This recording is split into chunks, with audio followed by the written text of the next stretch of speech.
Hi friends, എല്ലാവർക്കും നമ്മുടെ നെസസ് and വീൽസിൻ്റെ അടുത്തൊരു വീഡിയോയിലേക്ക് സ്വാഗതം. ഇന്ന് നമ്മൾ ഇൻഫോർമേറ്റീവ് വീഡിയോ ആയിട്ടാണ് വന്നിരിക്കുന്നത്. അതായത് നമുക്കൊരു പണി കിട്ടി, അപ്പോൾ അതിനെക്കുറിച്ചാണ് നമ്മുടെ ഇന്നത്തെ വീഡിയോയിൽ നമ്മൾ ഡിസ്കസ് ചെയ്യാൻ പോകുന്നത്.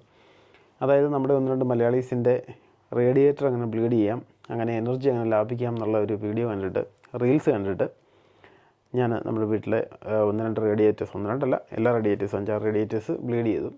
അങ്ങനെ ബ്ലീഡ് ചെയ്ത് കഴിഞ്ഞപ്പം സംഭവിച്ചതെന്താണെന്ന് വെച്ച് കഴിഞ്ഞാൽ നമ്മുടെ ഹീറ്റിംഗ് ഒന്നും വർക്ക് ചെയ്യുന്നില്ല, ചൂടുവെള്ളം വരുന്നില്ല. അങ്ങനെ മൊത്തം പണി കിട്ടി. അപ്പം ബോയിലറിൽ പോയി നോക്കിയപ്പോഴത്തേക്ക് എറർ കോഡ് കാണിക്കുകയാണ്. അപ്പോൾ എന്താ ചെയ്യേണ്ടതെന്ന് നമുക്കറിയത്തില്ല. അപ്പോൾ നമ്മൾ നമ്മുടെ സ്വന്തം സിറിയക്കിനെ വിളിച്ചു. അപ്പോൾ സിറിയക്കിൻ്റെ ഒരു ബിൽഡറുണ്ട്, നമ്മളവരെ വിളിച്ചു.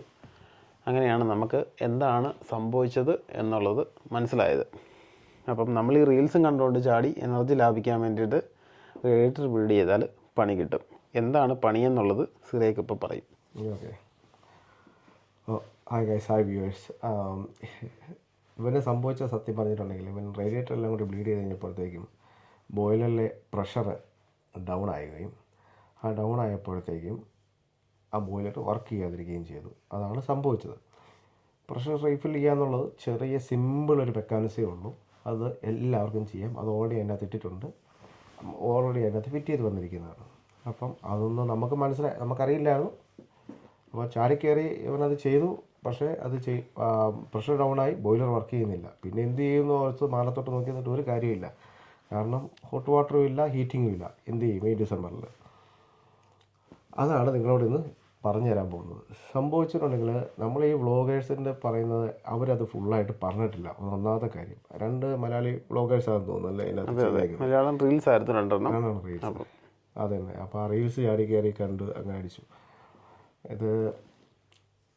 ഞാനിത് നേരത്തെ ചെയ്തിട്ടുണ്ട്. അത് ബേസിക്കലി നമ്മളത് വ്ളോഗൊന്നും ആക്കിയിട്ടില്ല, എനിക്കറിയത്തുമില്ലേ. അതുകൊണ്ട് ഞാനത് നമുക്ക് എക്സ്പ്ലെയിൻ ചെയ്ത് ഇവന് പറഞ്ഞു കൊടുത്തു. സോ നിങ്ങളെല്ലാവരും ശ്രദ്ധിച്ചിട്ടുണ്ടാകും, നമ്മുടെ ബോയിലറിൻ്റെ അകത്ത് ഒന്നെങ്കിൽ ഡിജിറ്റൽ ബോയിലറായിരിക്കും. നമ്മുടെ ഒരു ചെറിയൊരു ഒരു സ്കെയിലുണ്ട്. ഒരു സ്കെയിൽ അല്ലെങ്കിൽ ഒരു മെഷർമെൻറ്റ് സ്കെയിൽ പോലെ ഒരു ക്ലോക്ക് പോലത്തെ ഒരു സാധനം ഉണ്ടാകും. ചിലതിൻ്റെ അകത്ത് ഇപ്പോൾ പുതിയതായിട്ട് വരുന്നതിൻ്റെ അകത്തൊക്കെ ഡിജിറ്റലായിരിക്കും അതിനകത്ത് കാണും. ആ ഡിജിറ്റലിനകത്ത് നിങ്ങൾക്ക് കാണാം അതിൻ്റെ അകത്ത് ഒരു പ്രഷർ സ്കെയിൽ അല്ലെങ്കിൽ ഒരു നമ്പേഴ്സ് എഴുതി കാണിച്ചേക്കുന്നതാണ്. നമ്മുടെ സാധാരണ നമ്മുടെയൊക്കെ ബോയിലറിൽ അതൊരു ക്ലോക്കിട്ട് സൂചി പോലെയാണ്. അത് വെരി ബ്രാൻഡ് ന്യൂ ബോയിലേഴ്സ് അല്ലാതെ ഒരു 2-3 ഇയേഴ്സ് ബാക്ക് അല്ലെങ്കിൽ 3-4 ഇയേഴ്സ് ബാക്കിലുള്ള ബോയിലേഴ്സിലെല്ലാം ഇങ്ങനെയാണ് വന്നിരിക്കുന്നത്. അപ്പോൾ ഒരു പ്രഷർ സ്കെയിൽ ഉണ്ടാവും. ആ പ്രഷർ സ്കെയിൽ സെറ്റ് ചെയ്തിരിക്കുന്നത് 0 to 4. അപ്പോൾ ആ 0 to 4 എന്ന് വെച്ചാൽ 0, 1, 2, 3, 4. ആ 1ന് താഴെ പോയാലും 3ക്ക് മേളിൽ പോയാലും ഈ ബോയിലർ വർക്ക് ചെയ്യില്ല. കാരണം 3ക്ക് മേളിൽ പോയിട്ടുണ്ടെങ്കിൽ ഹൈ പ്രഷറാണ്, 1ന് താഴെ പോയിട്ടുണ്ടെങ്കിൽ അത് ലോ പ്രഷറാണ്. നമ്മുടെ കേസ് കെട്ടുകളിൽ, വ്ളോഗേഴ്സിൻ്റെ കേസ് കെട്ടുകളിൽ അവർ പറഞ്ഞ പ്രകാരം ഇവൻ ചെയ്തപ്പോൾ സംഭവിച്ചത് ബോയിലറിലെ പ്രഷർ ലോ ആവുമായിരുന്നു. അതായത് 1ന് താഴെ പോയി. 1ന് താഴെ പോകുമ്പോഴത്തേക്കും നിങ്ങൾക്ക് അത് നോക്കിയാൽ കാണാം, അത് റെഡ് മാർക്കിലായിരിക്കും. ഈ ക്ലോക്ക് പോലെയുള്ള പ്രഷർ സ്കെയിൽ വരുന്ന ബോയിലറിലാണ് റെഡ് മാർക്കിൽ അത് രേഖപ്പെടുത്തിയിട്ടുണ്ടാകും. ആ റെഡ് മാർക്കിൽ വന്നു കഴിഞ്ഞാൽ അത് വർക്ക് ചെയ്യില്ല. 3ന് മേളിലും അത് റെഡ് മാർക്കിലായിരിക്കും. അത് ഹൈ പ്രഷറാണ്, അപ്പോഴും വർക്ക് ചെയ്യില്ല. അതാണ് മെയിനായിട്ടും ഇത് സംഭവിച്ചത്. അപ്പോഴത്തേക്കും അതിനകത്ത് ചെറിയൊരു ടെക്നിക്കേ ഉള്ളൂ. ആ ടെക്നിക്ക് നിങ്ങൾക്ക് ബോയിലറിലെ പ്രഷർ സിസ്റ്റത്തിൽ അതിനകത്ത് ഓൾറെഡി ആ ബോയിലർ ഫിറ്റ് ചെയ്തിരിക്കുന്നത് നിങ്ങൾക്ക് ഓൾറെഡി കാണാവുന്നതാണ്. അതിലൊരു 2 ചെറിയ തെർമോ വാൽവുകളുണ്ട്. ആ തെർമോ വാൽവുകളിൽ നോർമലി ബോയിലറിൻ്റെ തൊട്ട് താഴെയായിട്ട് വരും. അതായത് ബോയിലർ നമ്മളൊരു സ്ക്വയർ പോലെ അതിന് താഴോട്ട് കുറച്ച് ലൈനുകൾ താഴോട്ട് പോയിരിക്കുന്നതാണ്. ലൈനുകൾ എന്ന് വെച്ചിട്ടുണ്ടെങ്കിൽ കോപ്പർ ലൈനുകൾ താഴോട്ട് പോയിരിക്കുക. ആ ലൈനുകൾ കൂടിയാണ് നമ്മുടെ ഹീറ്ററിലേക്കെല്ലാം ഹോട്ട് വാട്ടറും ബാക്കിയുള്ള കാര്യങ്ങളൊക്കെ പോയിരുന്നത്. അപ്പോൾ ആ ലൈനുകളിൽ ഓരോ ലൈനിൽ തൊട്ട് താഴത്തെ ലൈനുകളിൽ 2 പ്രഷർ വാൽവുകളാണ്. ആ വാൽവുകൾ എന്ന് പറഞ്ഞിട്ടുണ്ടെങ്കിൽ ആ ബോയിലറിലെ വെള്ളം അല്ലെങ്കിൽ ഈ ബോയിലറിലെ പ്രഷർ ഫില്ല് ചെയ്യാനുള്ള വാട്ടർ ഫില്ല് ചെയ്യാനുള്ള ലൂപ്പ് വാൽവുകൾ എന്നാണ് പറയുന്നത്. ലൂപ്പ് വാൽവുകളാണ്.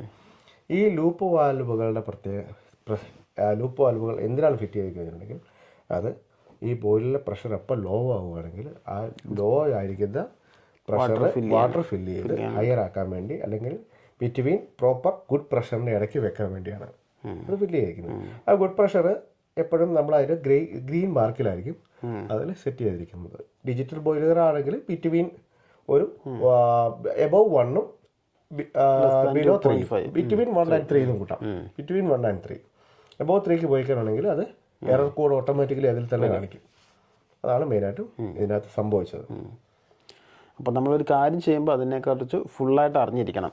അപ്പോൾ അതുപോലെ റേഡിയേറ്റർ ബ്ലീഡ് ചെയ്യുമ്പോൾ റേഡിയേറ്റർ ഓൺ ചെയ്തിരിക്കണം, ഓഫ് ചെയ്തിരിക്കണം. ഹീറ്റിംഗ് എപ്പോഴും ഓഫായിരിക്കണം. നിങ്ങൾക്ക് ഹീറ്റിംഗ് അതിനകത്ത് ഓഫ് സെറ്റ് ചെയ്യാനുള്ള മാർഗ്ഗമുണ്ട്, ഇതുണ്ട്. അല്ലെങ്കിൽ നിങ്ങളുടെ തെർമോസ്റ്റാറ്റിൽ ഹീറ്റിംഗ് ലോ ആക്കി വെച്ചിരുന്നത്, ടെമ്പറേച്ചർ ലോ ആക്കി വെച്ചിരുന്നത് ഓട്ടോമാറ്റിക്കലി ഹീറ്റിംഗ് വർക്ക് ചെയ്യില്ല.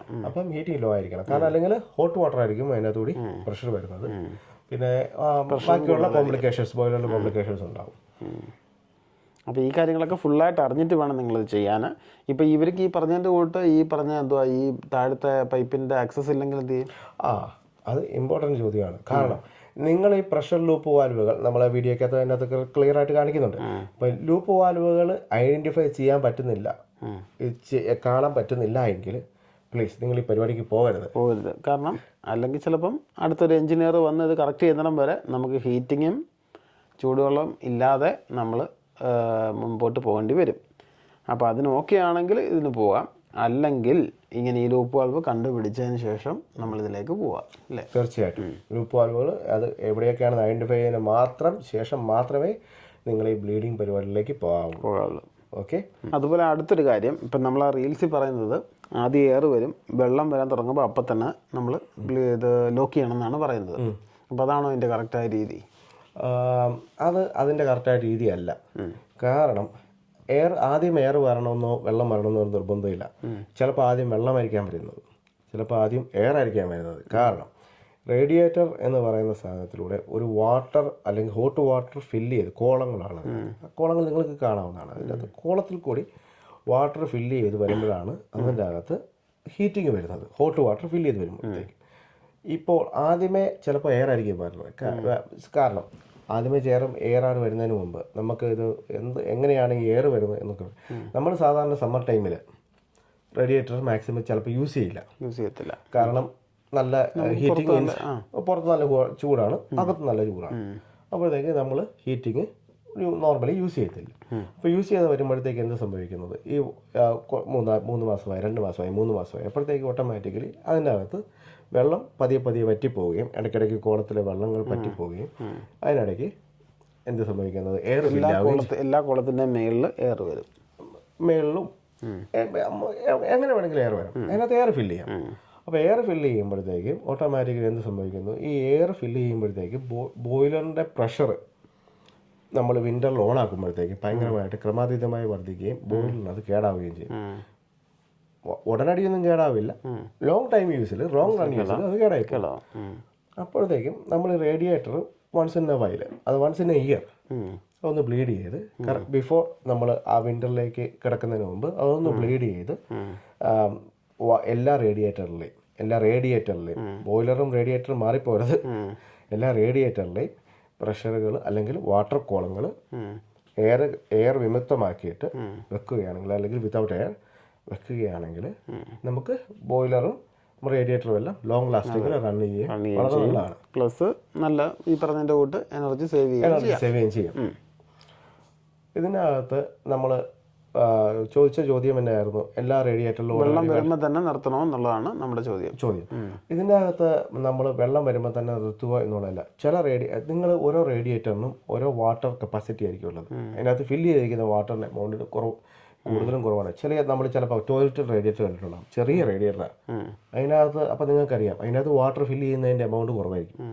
നിങ്ങളുടെ അതേസമയം ഹോളിലേക്ക് വരുമ്പോഴത്തേക്ക് വലിയ റേഡിയേറ്റേഴ്സ് ആയിരിക്കും, അതിനകത്ത് എമൗണ്ട് ഓഫ് വെള്ളം കൂടുതലായിരിക്കും. അപ്പോൾ നിങ്ങൾ ഒരു ഏകദേശം 1 മിനിറ്റോളം വെള്ളം ഫുള്ള് ഡ്രെയിൻ ആവുന്നുണ്ടോ എന്ന് നോക്കുക. നിങ്ങൾ നിങ്ങൾക്കറിയാം ബ്ലീഡ് ചെയ്യുന്ന എങ്ങനെയാണെന്ന് നമ്മൾ വീഡിയോയിൽ പറയുന്നുണ്ട്. അപ്പം നമ്മൾ ആ ബ്ലീഡ് ചെയ്യുന്നത് എങ്ങനെയാണെന്ന് നോക്കുമ്പോഴത്തേക്കും ബ്ലീഡ് ചെയ്ത് ബ്ലീഡിംഗ് കീ ഉപയോഗിച്ച് ബ്ലീഡ് ചെയ്യുമ്പോഴത്തേക്കും വാട്ടർ വരും, അല്ലെങ്കിൽ ചിലപ്പോൾ ആദ്യം എയർ ആയിരിക്കും വരുന്നത്.